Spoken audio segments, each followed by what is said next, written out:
प्रभु तेरी वाणी जीवन की रोटी, नैनों की ज्योति अंधेरा मिटाती।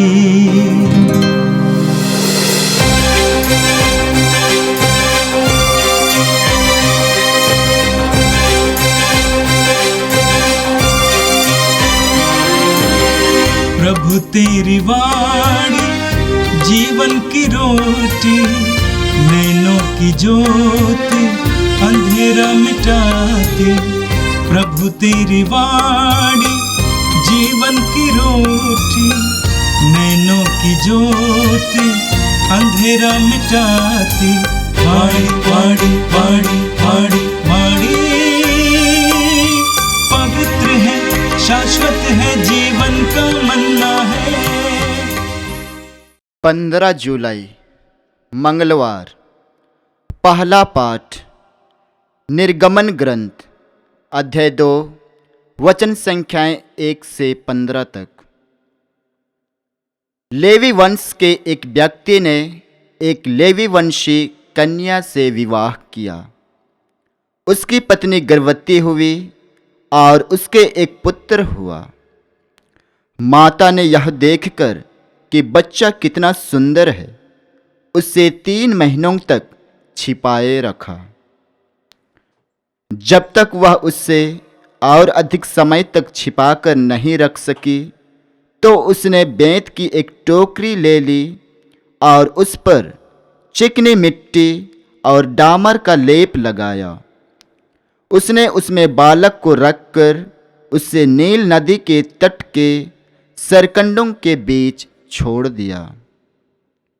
बालक की बहन कुछ दूरी पर यह देखने के लिए खड़ी रहा करती थी कि उस पर क्या बीतेगी। फिरौन की पुत्री नील नदी में स्नान करने आई। इस बीच उसकी साखियां नदी के किनारे घूमती रही। उसने सरकंडों के बीच उस टोकरी को देखा और अपनी दासी को उससे ले आने को भेजा। उसने उसे खोलकर देखा कि उसमें एक रोता हुआ बालक पड़ा है। उससे तरस आया और उसने कहा, यह इब्रानियों का कोई बालक होगा।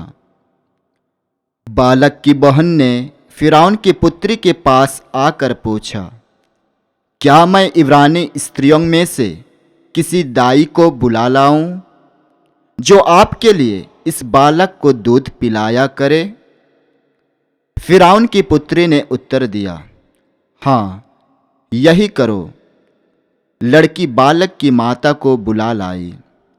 फिरौन की पुत्री ने उससे कहा, इस बालक को ले जाकर मेरे लिए दूध पिलाओ, मैं तुमको वेतन दिया करूंगी। वह स्त्री बालक को ले गई और उसने उससे दूध पिलाया। जब बालक बड़ा हो गया था तो वह उससे फिरौन की पुत्री के पास ले गई। इसने उसे गोद लिया और यह कहते हुए उसका नाम मूसा रखा कि मैंने उसे पानी में से निकाला। जब मूसा सयाना हो गया तो वह किसी दिन अपने जाति भाइयों से मिलने निकला। उसने उन्हें बेगार करते देखा और यह भी देखा कि एक मिस्री उसके एक इब्रानी भाई को पीट रहा है। उसने इधर उधर दृष्टि दौड़ाई और जब उससे पता चला कि वहाँ कोई दूसरा व्यक्ति नहीं है, तो उसने मिस्री को मारकर बालू में छिपा दिया। वह दूसरे दिन फिर निकला और उसने 2 इब्रानियों को लड़ते देखा। उसने अन्याय करने वाले से कहा, तुम अपने भाई को क्यों पीटते हो? उस व्यक्ति ने उत्तर दिया, किसने तुमको हमारा शासक और न्यायकर्ता नियुक्त किया है? क्या तुम मुझको भी मार डालना चाहते हो, जैसा कि तुमने उस मिस्री को मारा? मूसा यह सोचकर डर गया कि यह बात फैल गई है। फिरौन को भी इसका पता चला और उसने मूसा को मार डालना चाहा। मूसा फिरौन के अधिकार क्षेत्र से भाग निकला और मिद्यान देश में बस गया। यह प्रभु की वाणी है। संत मत्ती के अनुसार पवित्र सुसमाचार अध्याय 11 वाक्य संख्या 20 से लेकर 24 तक। यीशु उन नगरों को धिक्कारने लगे जिन्होंने उनके अधिकांश चमत्कार देखकर भी पश्चाताप नहीं किया था। धिक्कार तुझे रे कोरेजिन, धिक्कार तुझे रे बेतसाइदा। जो चमत्कार तुम में किए गए हैं, यदि वे तीरूस और सीदोन में किए गए होते तो ना जाने कब से टाट ओढ़कर और भस्म रमाकर उन्होंने पश्चाताप किया होता। इसलिए मैं तुमसे कहता हूँ, न्याय के दिन तेरी दशा की अपेक्षा तीरूस और सीदोन की दशा कहीं अधिक सहनीय होगी। और तू रे कफरनाहुम, क्या तू स्वर्ग से ऊंचा उठाया जाएगा? नहीं, तू अधोलोक तक नीचे गिरा दिया जाएगा। क्योंकि जो चमत्कार तुझ में किए गए हैं, यदि वे सोदोम में किए गए होते तो वह आज तक बना रहता। इसलिए मैं तुमसे कहता हूँ, न्याय के दिन तेरी दशा की अपेक्षा सोदोम की दशा कहीं अधिक सहनीय होगी। यह प्रभु का पवित्र सुसमाचार है। ख्रिस्त प्रभु की जय। यीशु में मेरे प्रिय भाई और बहनों, आज का पहला पाठ निर्गमन ग्रंथ से लिया गया है। आज का अध्याय हमें एक महान योजना की शुरुआत का संकेत देता है।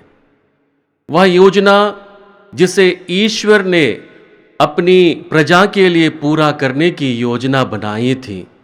इसलिए आज के अध्याय में जो मूसा की कहानी है, वह न केवल मूसा की कहानी है, बल्कि ईश्वर के हस्तक्षेप, प्रेम, करुणा और उद्धार की कहानी है, जिसे उसने अपनी प्रजा के लिए शुरुआत की।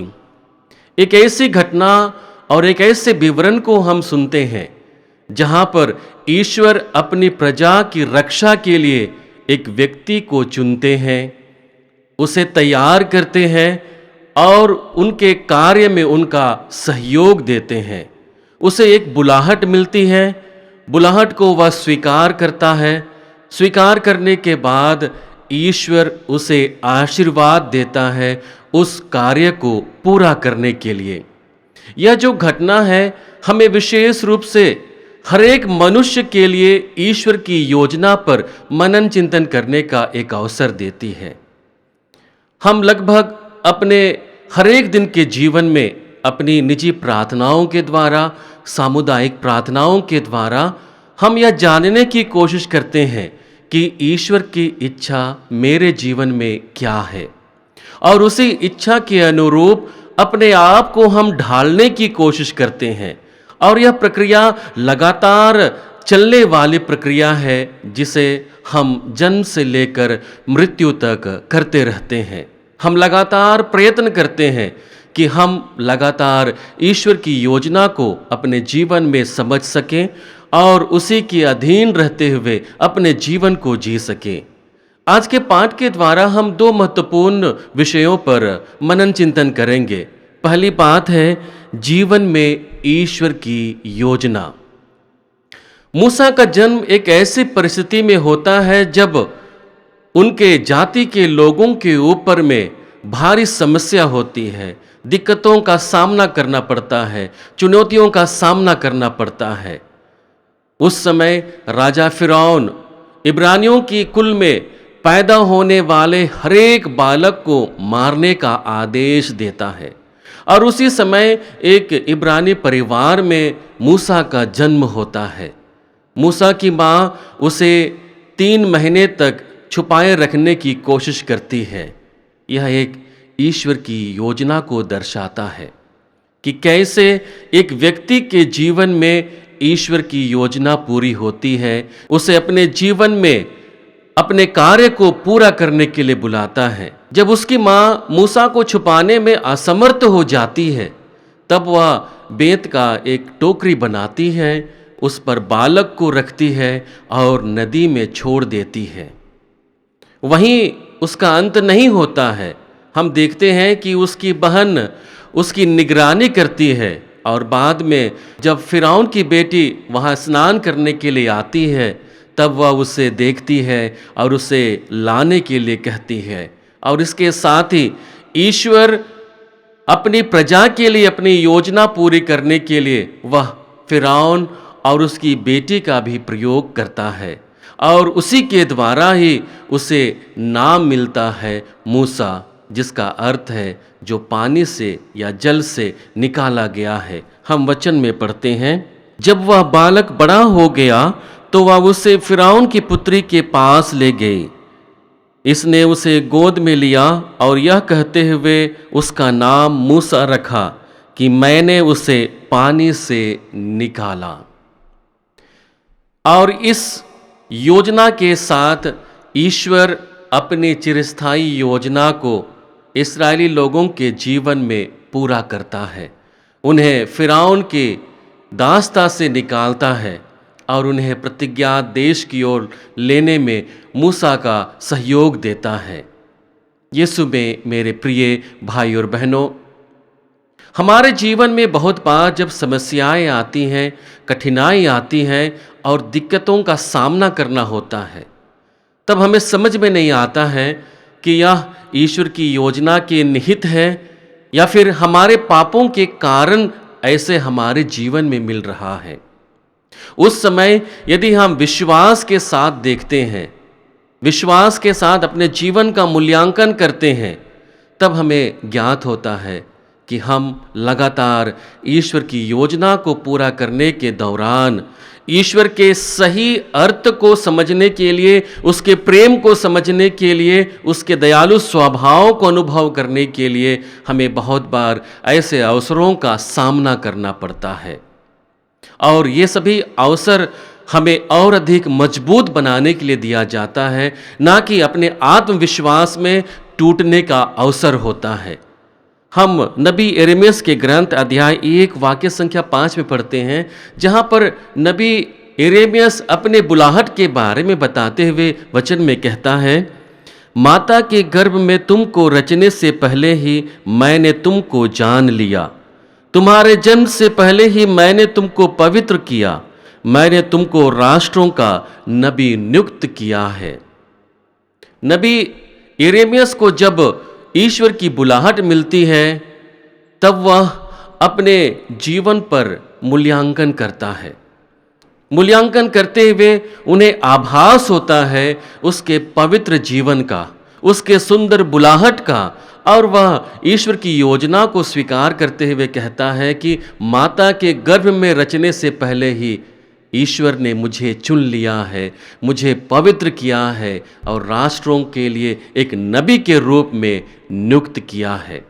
यही बात हमारे जीवन में हमें समझने की आवश्यकता है कि हमारे जीवन के द्वारा ईश्वर अपनी योजना को सतत रूप से संपन्न करता है, पूरा करता है, और उसी के लिए हमें अपने जीवन को सदैव ईश्वर के सानिध्य में लाने की आवश्यकता है।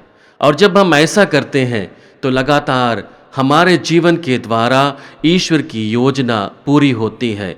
हम उन दुखदायी अवसरों पर जब हमारा धैर्य टूटने को होता है, हम जीवन के मर्म को समझने लगते हैं, जीवन के सही अर्थ को हम समझने लगते हैं। यही वह अवसर होता है जहाँ पर हम जीवन के मूल रहस्यों को समझते हैं और हमें समझने का अवसर मिलता है। दूसरी महत्वपूर्ण बात है कि ईश्वर हमारे बुलाहट में योग्य बनने के लिए हमें तैयार करता है।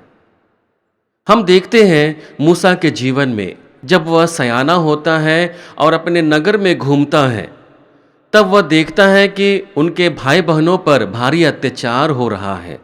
जो मिस्री लोग हैं वे उनको मारते हैं, उनको दुख देते हैं।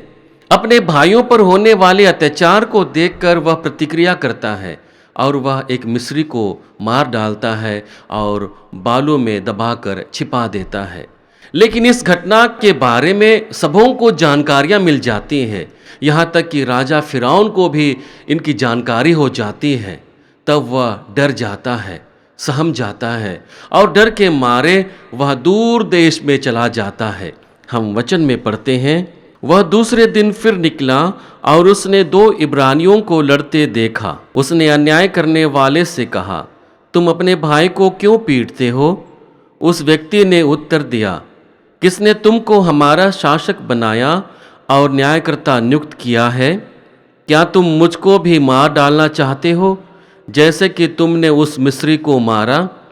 मूसा यह सोचकर डर गया कि यह बात फैल गई है।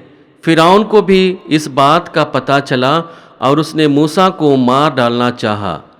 मूसा फिरौन के अधिकार क्षेत्र से बाहर निकला और मिद्यान देश में बस गया।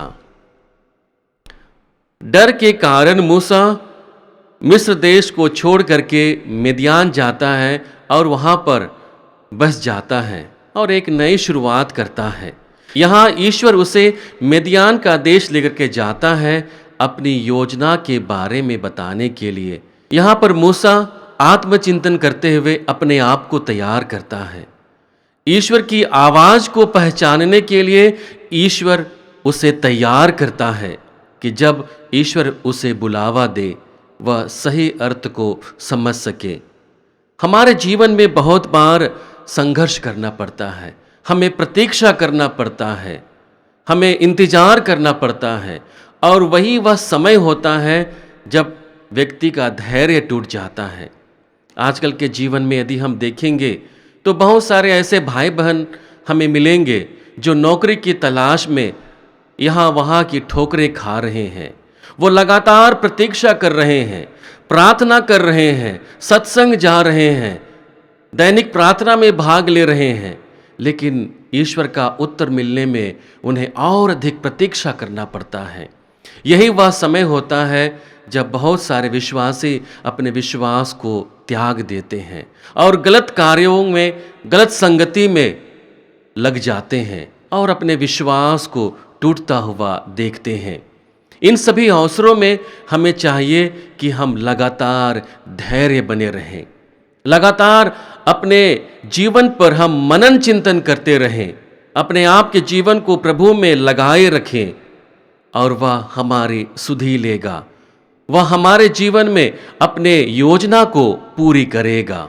हम विधि विवरण ग्रंथ अध्याय 8 वाक्य संख्या 2 में पढ़ते हैं, जहाँ पर प्रभु के अनुशासन के विषय में हम पढ़ते हैं। वचन कहता है, मरुभूमि में इन 40 वर्षों की यात्रा को याद रखो जिसके लिए तुम्हारे प्रभु ईश्वर ने तुम्हें बाध्य किया था। उसने तुम्हें दीनहीन बनाने के लिए ऐसा किया, तुम्हारी परीक्षा लेने के लिए, तुम्हारे मनोबल का पता लगाने के लिए और इस प्रकार से यह जानने के लिए कि तुम उसकी आज्ञाओं का पालन करते हो या नहीं। यहाँ पर विधि विवरण ग्रंथ के रचयिता हमसे और हर एक विश्वासियों से यह कहना चाहते हैं कि हमारे जीवन में होने वाली बहुत सी घटनाओं को और उनके अर्थों को हम समझने में असमर्थ रहेंगे, लेकिन ईश्वर की योजना उन अवसरों में पूरी होती है। किसके लिए? हमारी परीक्षा लेने के लिए, हमें और अधिक दीनहीन बनाने के लिए, या फिर हम ईश्वर की आज्ञा को मानते हैं या नहीं उसको जानने के लिए। यीशु में मेरे प्रिय भाई और बहनों, क्रिस्तीय बुलाहट और क्रिस्तीय जीवन को जीना हमारे लिए लगातार चुनौती भरा होता है, लेकिन हम विश्वास करते हैं कि जितने भी चुनौती हमारे जीवन में आती है, यह अवसर होता है कि हम अपने रिश्ते को ईश्वर के साथ और अधिक मजबूत बनाते हैं। उसी के संदर्भ में आज के सुसमाचार में हम लोग देखते हैं कि प्रभु अपने अधिकांश चिन्ह और चमत्कारों को जिन प्रांतों में करते हैं, उन प्रांतों में प्रभु यह देखना चाहते हैं कि उनका जीवन शैली बदल जाए, वे प्रभु की ओर वापस आ जाएं।